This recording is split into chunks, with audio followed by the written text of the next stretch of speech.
Hello, and welcome back to the AI for Finance podcast. I'm your host, Brian Shappell, the Director of Marketing and Content Strategy here at Emagia. Very excited today. We have as our guest Ed Patton.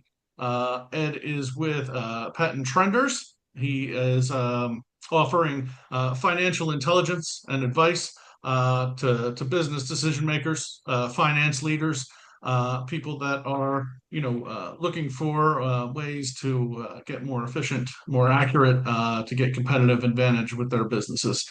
So, Ed, thank you so much for joining this episode of the podcast about your background in finance advising and how that's starting to sort of dovetail into of tried and true fundamentals and use of more technologically forward project products like AR solutions, AI Sure, solutions and whatnot. sure. Well, Brian, thank you for having me, and look forward to talking to you. And my name's Ed. I'm in San Antonio, and I'm a finance person. My background on accounting, and then investment banking, and then advising business leaders for really their big financial picture, their financial fundamentals. It's important. It's something that is missing in a lot of companies, and so I fill that void and look forward to talking to you about the technology side. It started off as an Excel base and is now being converted with help of others to a more automated process. And so we're in the middle of that conversion right now. But it's look forward to talking to you about that and relaying my experiences and what I do uh, to what Emagia does and see where the conversation goes. Wonderful. So, among your circles, your colleagues, your clients, your potential clients, how much of a buzz is the marriage of AI into your worlds, creating right now, whether it's generative AI or AI agents or just more automation. Are the people in these circles ready for this? Are they accepting of this? Are they fearful of this? And what kind of things are they looking to get out of this if they are having those kind of conversations? Yeah, it's really to me the AI acceptance and use is to me sort of tracks along the line of the internet when it started, or actually personal computers and mass use of computers. At first, it's my observation. These are just my anecdotal thoughts, but it's you start by the process. You work with what you understand, what is sort of the easier things to do, and the more you see that can be accomplished with the internet, with PCs, with AI, then all of a sudden you start getting in deeper and deeper and doing more and more. And so that's my experience. I mean, obviously there's going to be, large organizations that have a lot of IT people in their staff, so they may start off on a deeper way. But to me, I think it's going to be a progression. And yeah, I know this is just my experience. The more I've seen it, the more I want to learn about it, the more I want to dig into it, and the more you realize it's a wonderful tool, and it helps with efficiency and accomplish your task in a very efficient way. So my work is primarily with the leadership of businesses, and so to a great extent, they're more concerned about the outputs and the information they get versus how the sausage is made, what the processes are that people go through. But they do understand efficiency and the need for efficiency. So again, the AI is just going to be is it's going to grow exponentially, I believe. And so I think we're just at the beginning of that process. I know that I am in my service. It's the beginning, and uh, it's just going to be coming, more and more all the time. On the finance side, where I really started with AI was just GPT, doing grammar checks, doing memo editing, then moving on up, now using Claude a lot more to where I'm using it to help with analyzing Excel spreadsheets and to see where variances occurred, why they occurred. It's something that can be done, as you know, once you write the instructions to it, it can be replicated many times over. So it's a good efficient tool. And on the finance side, on the back office side, sales invoice collection, that's a repetitive process. It has a lot of each transaction has a lot of the same characteristics. They're all unique in their own way. So you can certainly see AI, taking care of voluminous activity and providing an excellent efficiency in that regard. But for me right now, I'm providing companies with their big financial picture. And a lot of times that the reason I do that, as I said earlier, that big picture is missing. And so we have too many areas in the finance area or the business area that operate in silos. And so when they operate in silos, they don't see the big picture, and therefore they can miss, something that's really right there in front of them, but they don't see it because everybody's so isolated in their own area.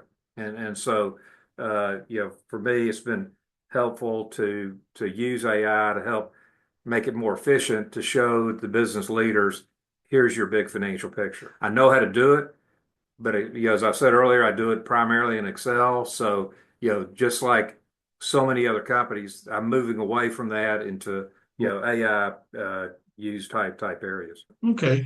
Well, let's get back to the fundamentals and these companies you work with in a minute.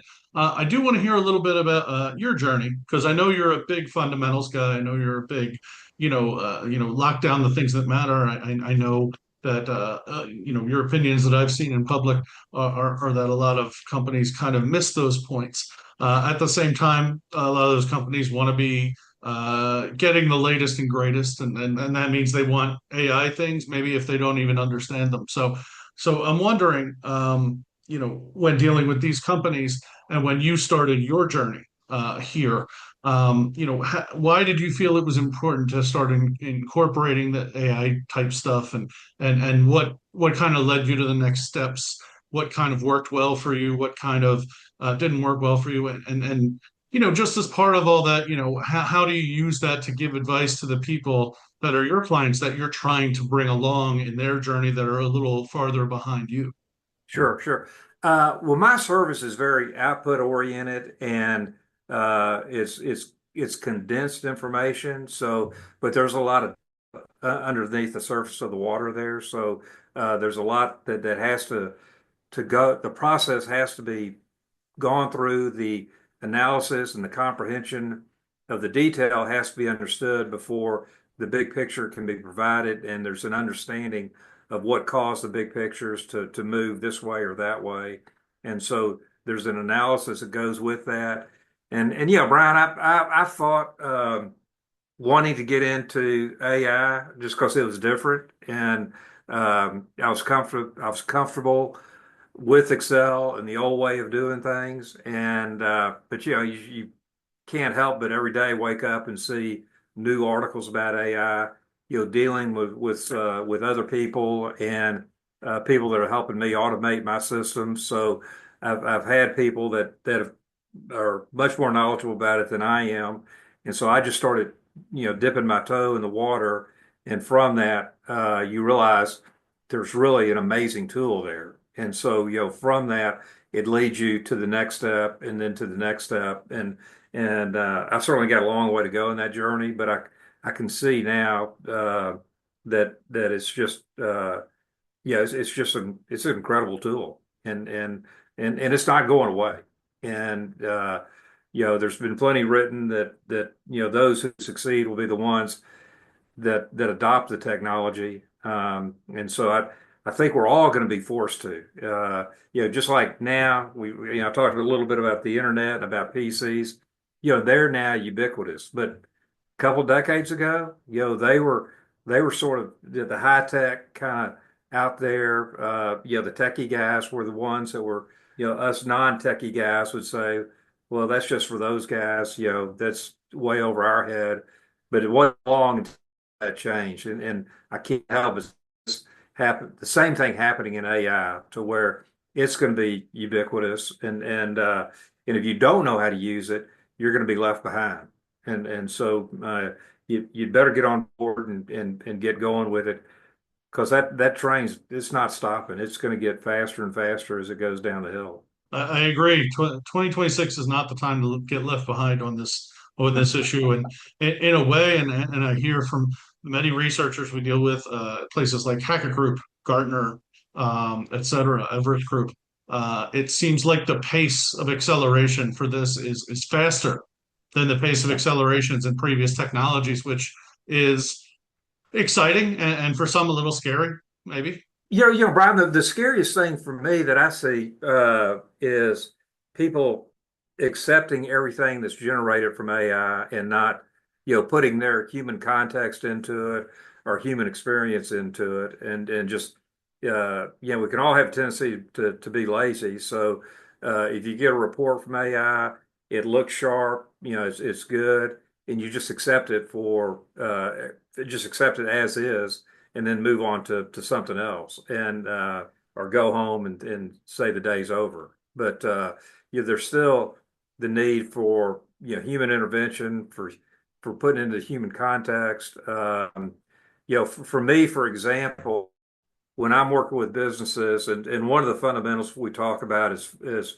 liquidity or financial health, and when they are undercapitalized, the trender system goes through and says, a company your size needs a capital base of X, whatever that is. And so there's really two ways to increase that base from outside capital. It's either through debt or through equity. And there's really not a right answer. And I say that I'm cutting through a lot of things. I mean, you have to make sure if it's debt, you can service the debt, but also if it's equity, how much dilution is that going to cost the ownership? And so there's a lot of dynamics involved. But at the end of the day, you need X number of more dollars. And so you can get that from debt or you can get that from equity.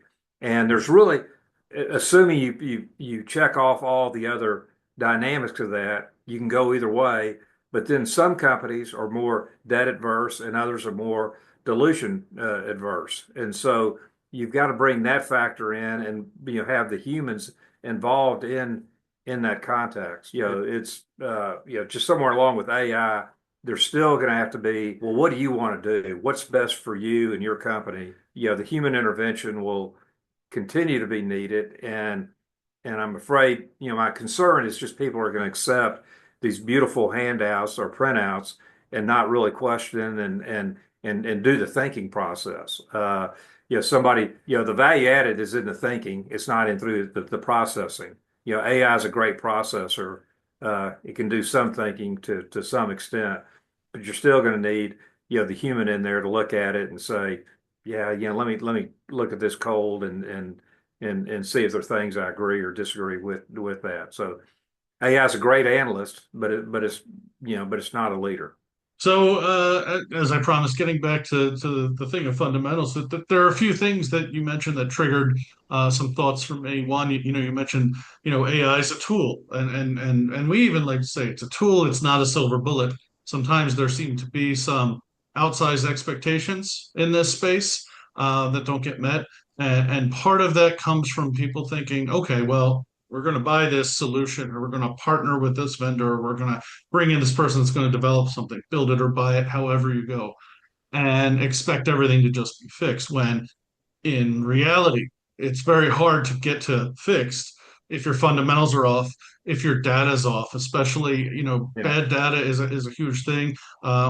Colleagues of mine and myself personally, we've been saying for a couple of years now, it's like the old computer science saying garbage in, garbage out. sure, sure. So with that, how big of a problem do you think that is for finance leaders that haven't necessarily made that move yet? What do you think they need to be keeping in mind to get on the right path here so that 6 months down the line or a year down the line, they're not sitting on a big disappointment?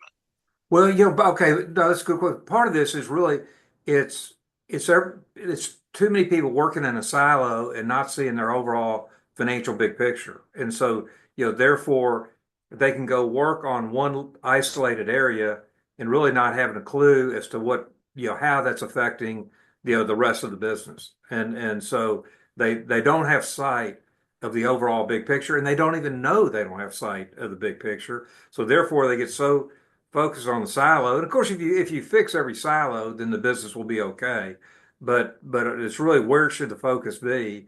Where are the pain points or the critical points within the business from a financial perspective? And so you need to know to focus where you need the most help. And without the big picture, you're going to go off on a tangent and maybe spend time and money on something that didn't need it, where some other area needed it pretty badly. Interesting. So it sounds like the big thing to advocate for is to make sure you have a roadmap and make sure you have buy-in throughout the company, or at least throughout the back office, so that everything can kind of move forward in the correct way. And with that said, if that's the plan, are there some things that you think are low-hanging fruit, that while you're working on this and fixing this and getting this ready for bigger implementation, are there sort of smaller ways you can kind of use AI agents and more automation in the meantime to kind of like help you during that bridge period? Well, when you look at the five fundamentals, and what they are cash flow, operating earnings, then the capital side of liquidity, shareholder value, and borrowing capacity. And so, one is just say the liquidity side, and that's where you've got to have your arms around what's your cash conversion cycle. It's that's part of the liquidity. It's not all of it, but it's certainly an important part of it. And part of that too is, do you have too much money tied up in receivables? And so can you speed that process up to help free up some liquidity within the business? But you've got to see not only where you are today, but where you've been, what those trends are, and what's driving those trends. And so that's again, that's where the trenders come in, that they show you the trends, and they show you what's driving those trends. Then you can start making the decisions of what needs fixed, what's okay.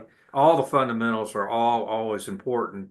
They're not all always critical. And I think fixing any back office process, you've got to you only have so much time and so much uh, uh, uh, management and human capabilities, so you can't tackle everything at one time. You got to find out where are the problems, where are the pain points, what's critical, and then go attack those. Okay. Now for those that are getting ready or are close to ready or are ready, and are moving towards implementing or build it or buy it, or however they're getting AI native solutions involved in their experience. What area of all this do you think they're going to see the noticeable gains most expeditiously? Do you think it'd be in something like Cash App or collections, or credit management, or portal use, or order management? What do you think is sort of the area where this is just such a nice sweet spot, if as long as you have your fundamental and data kind of nice and clean and tight? I think as long as it's a repetitive process, and that can be automated, I think that's one. Another area which didn't hit those area, Brian, though, was I find companies struggle a lot with their gross profit margins, and they have a lot of products they sell that have varied gross profits. And so, what are the most profitable products that they sell, and can they focus on those and start pushing the ones that are more profitable, or find the ones that are not as profitable and make changes to help that. Or in the supply chain, maybe their warehousing operations are inefficient, and so they need to then find out then how do you go in and find out what do we need to do to make the warehouse more efficient. What's our ordering process? Do we order things once you've sold, then you start that whole collection process, which is a whole new process. And so I think each one of those are a different discipline, different tools can be applied to them. And so, you've got to find out what area you want to focus on. Okay. So I guess as part of some parting shots, I'd love to hear what, either what you would like to see as far as where things go with AI and autonomous finance solutions in the, back office finance function and whatnot, or a prediction, if you will, if you want to predict what you think is going to be coming by, say, 2027 or 2028. Yeah, no, I think best applied is to where and just the whole collection process, and what needs attention on the collection process, and how can that be automated? Again, that's a repetitive process, and it's really not an area that it's almost, a lot of people don't like doing it just because you're having to deal with problem areas and fix those problem areas. But if you can get you can get the technology to help you find the ones that really need the attention, and get it before they become too big of a problem. Again, where it's going to go, really, Ryan, I don't know where it's going to go. I mean, it's kind of like saying, where was the internet going to go 20 years ago or something? I mean, it's just going to get, bigger and more ubiquitous with our lives every day, I think. Okay, great. Well, thank you for sharing your time today. I think we went over a lot of really good points. And thank you all at home and in your cars commuting or on trains, wherever you're watching or listening to the Emagia AI for Finance podcast. We look forward to having you back in a couple of weeks with some more great content. In the meantime, great to have you, Ed. Hope maybe we can have a follow up in a year or two. It'd be wonderful to have you back on the program. And have a great day, everybody. We'll see you soon. Good. Great. Thank you, Brian.